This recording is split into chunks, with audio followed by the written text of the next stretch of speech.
क्या करना चाहिए। आज जब कह दिया, राजा परीक्षित जी महाराज कहने लग गए, राजन आपने बहुत उत्तम बात पूछी है। क्या बात है? राजन, जिस व्यक्ति की मृत्यु नजदीक है उसको सबसे पहले घर की आसक्ति को छोड़ना चाहिए, और घर को छोड़ करके या तो घर को छोड़ दे, घर को नहीं छोड़ पाता है तो घर के अंदर ही एक कुटिया बना ले। कुटिया का मतलब है एक कमरा रख ले। लड़का बहू क्या कर रहे हैं, बच्चे क्या कर रहे हैं, उसमें दखलंदाजी बंद कर दे। अगर दखलंदाजी करोगे तो भजन नहीं कर पाओगे। इसीलिए तो शास्त्रों ने कहा है कि घर को छोड़ करके जंगल में जाना चाहिए। जंगल में जाकर के भगवान का भजन, क्योंकि घर में रहोगे देखोगे तो तुम कहोगे, क्योंकि तुमने एक एक पैसा करके पैसा जोड़ा है। जब पैसा खराब होता हुआ दिखेगा तो क्या होगा? तुमको दुख होगा, फिर बोलोगे, और बोलोगे तो लड़ेंगे बहू बेटा। इसलिए शास्त्रों ने कहा है कि घर में भी अगर रहे तो कुटिया बना ले अलग। बच्चों के ऊपर सारा सार छोड़ दे, घर की जिम्मेदारी छोड़ दे। क्या कर रहे हैं, क्या कर रहे हैं, क्या नहीं कर रहे, तुम भगवान का भजन करो केवल। बिगाड़ेंगे तो अपना बिगाड़ेंगे, सुधारेंगे तो अपना बिगाड़ेंगे। हमारे शास्त्रों ने कहा है ना, पूत कपूत तो क्यों धन संचय। पूत कपूत, अगर कपूत है पुत्र तो क्यों धन संचना। आप कोठों भर दो, कोठों को भर दो, कपूत है तो सारा पैसा खर्च कर देगा। और पूत सपूत तो क्यों धन संचय। अगर पुत्र सपुत्र है तो अपने आप कमा लेगा, तुमको उसकी सिरदर्दी क्यों लेना। और ये हमारी भूल है कि हम अरे सब अपना अपना भाग लेके आते हैं। हम किसी के भाग्य के साथी नहीं, हम केवल जन्म के साथी हैं। हमने अपने बच्चों को जन्म दे दिया, अब उसके भाग्य पर निर्भर करेगा उसके भाग्य में क्या लिखा है। तुम्हारे सुख करने से या दुख करने से उसका भाग्य बदलेगा नहीं। कौन नहीं चाहता मेरा बालक सबसे सबसे बड़ी पोस्ट पर जाए, आईएएस बने, एमबीबीएस डॉक्टर बने, सब कोई चाहता है ना। बनते हैं? नहीं बनते। सब लोग चाहते हैं, सब माताएं चाहती कि मेरे घर में सबसे सुंदर जो संसार की है स्त्री, वो बहू बनकर के मेरे घर में ही आए। आती है क्या? नहीं आती। जो तुम्हारे भाग्य में लिखा है वो आएगी तुम्हारे करने से, और समय से पहले। भाग से ज्यादा कुछ मिलने वाला नहीं है, ये गांठ बांध लो। तो इसलिए जब मिलने वाला नहीं है तो काहे के लिए हम बनावट की परेशान हो रहे हैं। तो भगवान का भजन करना चाहिए। और सुखदेव जी ने राजा परीक्षित से कहा, राजन बार बार आवेंगे असार संसार माही, बार बार मृत्यु बार हमें आवेगी। बार बार मृत्यु हर बार हमें आवेगी। बार बार कमाएंगे संपत्ति अपार हम, बार बार सारी वस्तु आवेगी और जावेगी। बार बार पाएंगे आराम सुख वैभव भी, बार बार याद परिवार की भी आवेगी।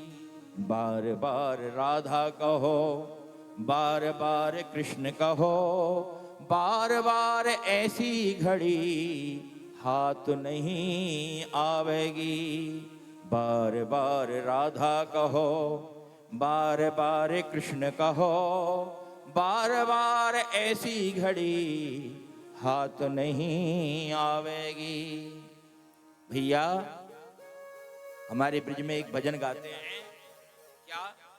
मैंने मानव जन्म तुझको हीरा दिया, तू वृथा ही गवाए तो मैं क्या करूं।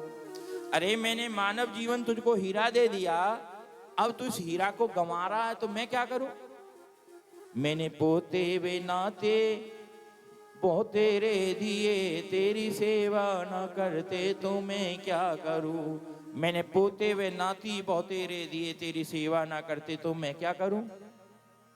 मैंने दूधा व मेवा बहुत तेरी दी, तू उसको नहीं खा करके दारू पीता है, मांस खाता, तो मैं क्या करूं, मेरा क्या कसूर है।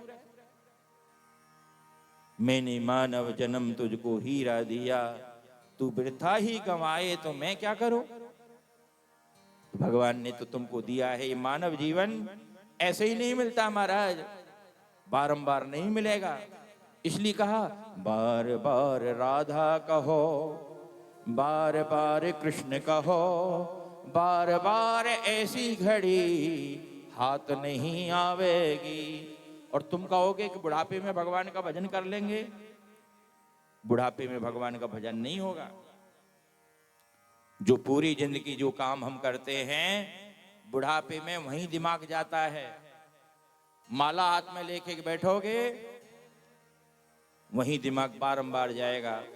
इसलिए शास्त्रों ने कहा कौमार आचरेत प्राज्ञो, बचपन से ही भगवान की भक्ति कर लो। जब एक बार इस भक्ति में डूब गए तो इस भक्ति से हम निकल नहीं पाएंगे। बार बार बुढ़ापे में क्या होगा पता है, अनेक बीमारी आ जाएंगी। पहले तो क्या थी, शरीरों में ताकत थी।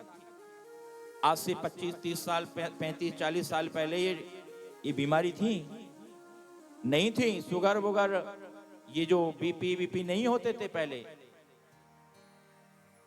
पहले कई कई दिन व्रत रह जाते थे। आज एक दिन नहीं खाओ तो बीपी शुगर ऊपर नीचे डोलने लग जाते महाराज।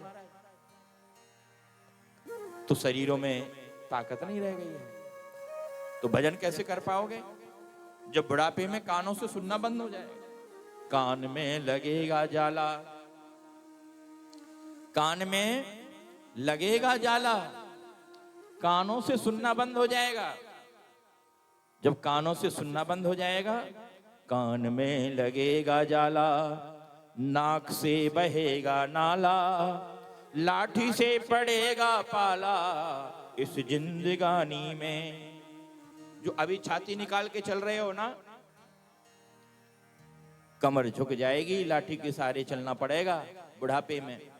लाठी से पड़ेगा पाला इस जिंदगानी में, खड़े खड़े वस्त्रों में करेंगे मलमूत्र त्याग, पड़े पड़े थूकते रहोगे थूकदानी में।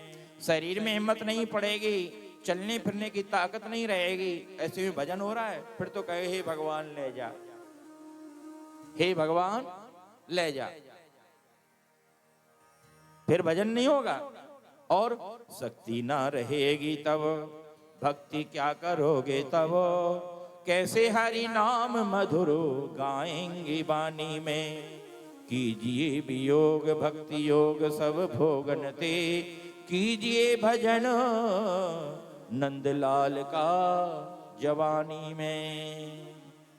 भगवान का भजन जब ही हो सकता है जब तुम्हारे शरीर में ताकत है, जवानी में ही। और एक बार बता दें, जब जवानी में भगवान का भजन करोगे तो बुढ़ापे में भी हो पाएगा। अगर जवानी में भगवान का भजन नहीं करोगे तो नहीं कर पाओगे। देखिए, सतयुग में मनुष्य की आयु 1 लाख वर्ष की होती थी, सतयुग में। त्रेता में मनुष्य की आयु 1 जीरो कम हो गई, 10,000 वर्ष की हो गई। द्वापर आया, द्वापर में मनुष्य की आयु 1000 वर्ष हो गई। द्वापर में मनुष्य